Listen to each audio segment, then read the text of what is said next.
बिस्मिल्लाहिर्रहमानिर्रहीम। अस्सलाम वालेकुम। मैं हूं आपका अपना सरासिब सिंधी और आप देख रहे हैं हमारा YouTube channel Sindh Biology Academy. अगर आप इस यूट्यूब चैनल पे नए हैं तो काइंडली हमारे यूट्यूब चैनल को लाइक शेयर एंड सब्सक्राइब करें ताकि ऐसी तमाम की तमाम इंटरेस्टिंग वीडियो आपको आपके यूट्यूब चैनल पे आसानी मिल जाए। तो आगाज करते हैं आज का लेक्चर, ऑर्गेनाइजेशन ऑफ लाइफ, यानी कि इंसान का वजूद कैसे हुआ, लाइफ कैसे बनी, कहाँ से बनी। आपने ये कॉलेज यूनिवर्सिटी स्कूल में जरूर सुना होगा कि इंसान से पहले बंदर थे और बंदर से होते हुए इंसान बने, यानी कि इंसान से पहले बंदर थे। कि इंसान क्या हकीकत में इंसान से पहले बंदर थे और बंदर से फिर आके इंसान बने। अब ये आपने स्कूल कॉलेज यूनिवर्सिटी में जरूर सुना होगा कि हमारे आबा व अजदाद बंदर, मगर हम मुसलमान इस चीज पे कितना बिलीव रखते हैं, कितना मानते हैं। अब ये लेक्चर आप कंप्लीट के कंप्लीट सुनेंगे तो आपको ये मुकम्मल समझ में आ जाएगा। अच्छा, उससे पहले आपने ये भी सुना होगा कि ये अर्थ, ये जमीन, ये लाइफ कैसे वजूद में आई।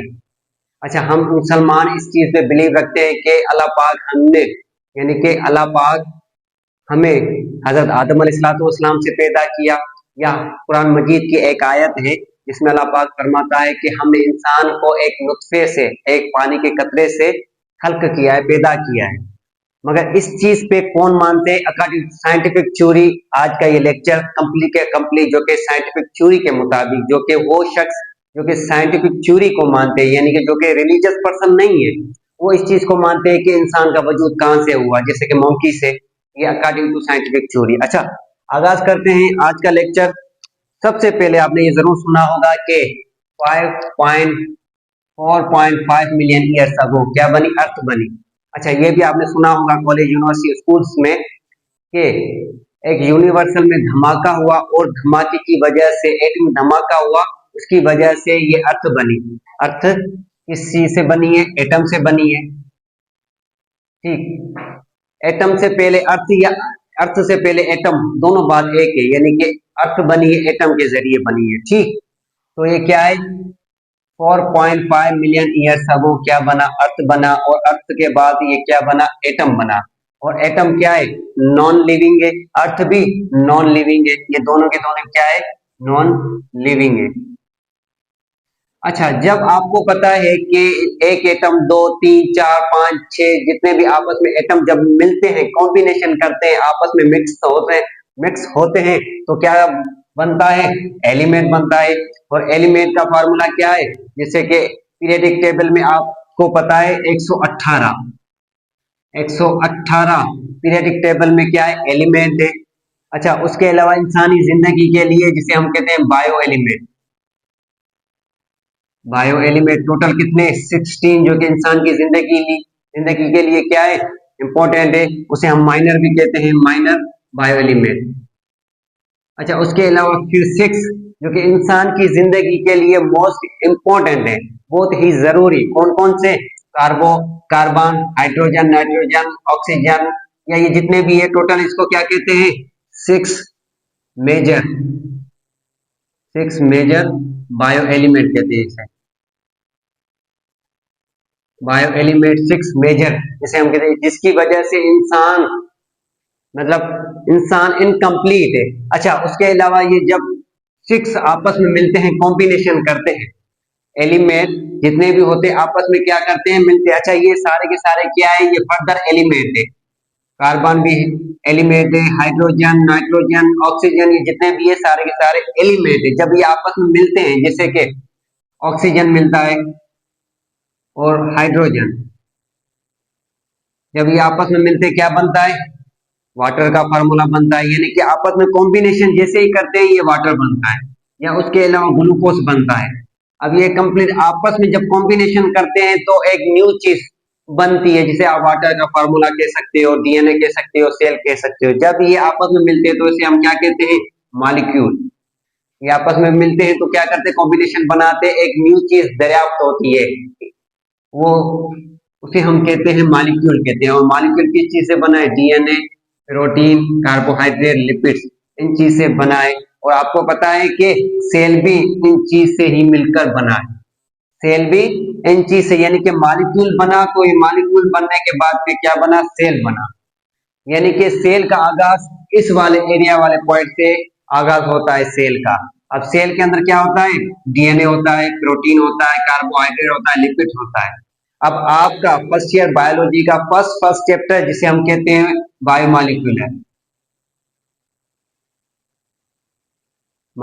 बायोमॉलिक्यूलर, ये आपका फर्स्ट ईयर का फर्स्ट चैप्टर यही है। अच्छा, उसके अलावा फिर सेल, जब सेल यहाँ से आगाज हुआ, मैंने आपको बताया कि अर्थ, इस दुनिया, इस जमीन का आगाज 4.5 मिलियन ईयर्स अगो हुआ, और लाइफ का आगाज अब कहां से हुआ, 3.5 मिलियन ईयर्स अगो। आपके सिंध टेक्स और फेडरल पाकिस्तान टेक्स के मुताबिक 3.5 मिलियन ईयर्स अगो क्या बना, एक सेल बना, यानी कि एक लाइफ इजाद हुई, एक लाइफ बनी। ठीक, अब ये जो लाइफ बनी, ये लाइफ कौन से फॉर्म में थी? पहली बात तो ये सारी की सारी लाइफ जब बनी थी ये एक्वाटिक फॉर्म में थी, या यानी कि वाटर फॉर्म में थी। किस फॉर्म में थी? वाटर फॉर्म में थी। और ये कौन सा सेल बना, जिसे हम कहते हैं प्रोकैरियोटिक। और प्रोकैरियोटिक का मतलब क्या होता है यहाँ पर, यानी कि जिसके पास न्यूक्लियस क्या हो, फाल्स हो, यानी कि न्यूक्लियस उसके पास मौजूद नहीं होता या ना होने के बराबर होता है, इसलिए हम कहते हैं कि फाल्स न्यूक्लियस। प्रोकैरियोटिक का मतलब यही होता है, जिसे फॉर एग्जाम्पल क्या कहते हैं, बैक्टीरिया, बैक्टीरिया, या उसके अलावा साइनोबैक्टीरिया,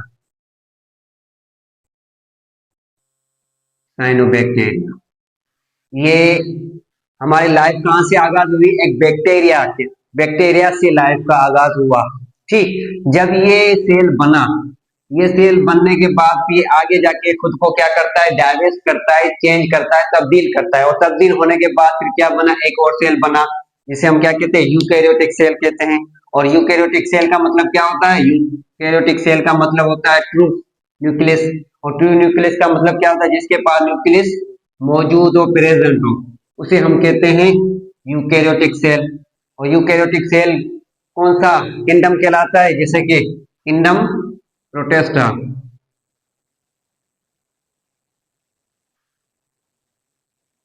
किंगडम प्रोटिस्टा। और ये कौन सा हो गया किंगडम, किंगडम फर्स्ट वाला, जिसे हम कहते हैं किंगडम मोनेरा,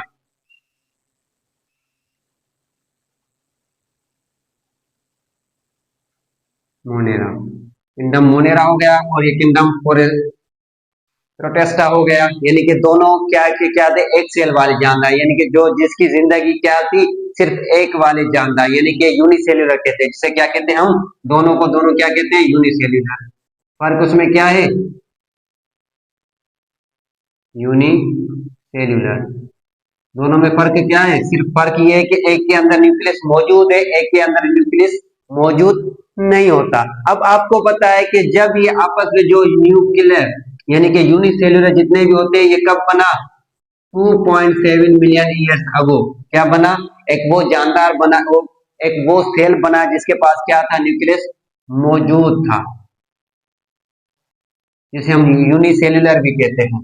ठीक, अच्छा, जब ये यूनिसेल्युलर वाले जो जानदार बनते हैं, आपको पता है कि आगे जाके फिर ये आपस में क्या होते हैं, डाइवर्स्ट करते हैं, चेंज करते हैं। जैसे कि एक सेल बना, एक सेल से फिर जाके मल्टी सेल्युलर बन, और मल्टी सेल्युलर वाला जानदार यहाँ पर मैंने सिर्फ लिखा है, मगर उसकी एक डायग्राम भी बना दी है ताकि आपको इजीली समझ में आ जाए। ये डायग्राम किसकी है, फाइलम पोरिफेरिया, फाइलम पोरिफेरिया। ठीक, ये फाइलम में, अच्छा, इसकी स्पीशीज का नाम लिखूं तो यहाँ पर स्पीशीज का नाम होगा स्पंज। ठीक, अच्छा, इसका मतलब क्या होता है, इसका मतलब ये होता है कि पोरी का मतलब यहाँ पर होता है, यानी कि पानी वाला जानदार, यानी कि जो पानी के अंदर रहता हो। और पोरी का मतलब पोर, यानी कि सोराग जिसे हम कहते हैं, पोर का मतलब सोराग, उसे हम कहते हैं ये, यानी कि वो जानदार था जिसके अंदर सिर्फ मल्टी सेल्युलर थे, क्या थे, सिर्फ मल्टी सेल्युलर, यानी कि सिर्फ सेल से ही बना है। फिर सेल कितने, 3, 4, 5, 6 या मिलियन ट्रिलियन सेल उसके बॉडी के अंदर मौजूद हो, सिर्फ ये सेल से ही बना है। ठीक, अच्छा, फिर आपस में ये आगे जाके ये क्या करता है, डाइवर्स्ट करता है, यानी कि खुद को चेंज करता है, यानी कि एक सेल से मल्टी सेल्युलर बने, और मल्टी सेल्युलर से आगे जाकर क्या बना, टिश्यू वाले सेल बने, यानी कि जिनके अंदर जो टिश्यू मौजूद है, जिसे हम क्या कहते हैं, यूमेटाजोआ। और यूमेटाजोआ का मतलब क्या होता है, जिसके पास क्या हो, प्रेजेंट हो टिश्यू। टिश्यू मौजूद हो। अच्छा, फाइलम कौन सा है ये फाइलम सिर्फ मैंने आपको ये डायग्राम बनाकर आपको समझाने के लिए यहाँ पर लिखा है। कौन सा फाइलम है? Phylum Cnidaria. फाइलम नाइडेरिया यानी कि वो फाइलम नाइडेरिया जिसके अंदर क्या हो, टिश्यू मौजूद हो। सेल भी मौजूद होते हैं और टिश्यू भी मौजूद होते हैं। ठीक, ये फिर आगे जाके खुद को क्या करता है, आगे जाके फिर एक और स्पीशीज बनाता है खुद को चेंज करने के बाद। यानी कि यहाँ पर ये चीज बनी, इस चीज से टिश्यू बना, टिश्यू से ऑर्गन बना या ऑर्गन सिस्टम बना। अब ये कौन सा जानदार है? प्लेटी हेलमिंथस। प्लेटी हेलमिंथिस। हेलमिंथिस। अब ये कौन सा जानदार जिसके अंदर क्या था, ऑर्गन मौजूद था या ऑर्गन सिस्टम उसके अंदर मौजूद था। इस वजह से अब यहाँ पर क्या हुआ, यानी कि एक सेल बना, एक सेल से मल्टी सेल्यूलर और मल्टी सेल्यूलर से जाके टिश्यू बना और टिश्यू से जाके ऑर्गन बना। अब यहाँ पर जब ऑर्गन बनता है, ऑर्गन वाला जो जानदार बनते हैं, अब ये क्या है, आगे जाके फिर खुद को डाइवर्स करते हैं। अब यहाँ पर दो चीज है, यानी कि एक वो जानदार जो कि वर्टिब्रेट होते हैं, एक वो जानदार जो कि इनवर्टिब्रेट होते हैं। ये मैंने यहाँ पर लिखा है। यानी कि जो इनवर्टिब्रेट होते हैं उनको क्या कहते हैं, यानी कि जिसके पास बैकबोन क्या हो, एब्सेंट हो। वर्टिब्रेट का मतलब और इनवर्टिब्रेट का मतलब यही होता है जिसके पास बैकबोन मौजूद हो या ना हो। इनवर्टिब्रेट का मतलब यहाँ पर यही होता है, यानी कि जिसके पास वर्टिब्रेट यानी कि बैकबोन मौजूद नहीं होता। और वर्टिब्रेट का मतलब यहाँ पर क्या होता है, यानी कि जिसके पास बैकबोन क्या हो, मौजूद हो। जिसके पास मौजूद होता है फिर वो कौन सा फाइलम होता है, ये फाइलम होता है कोडेटा।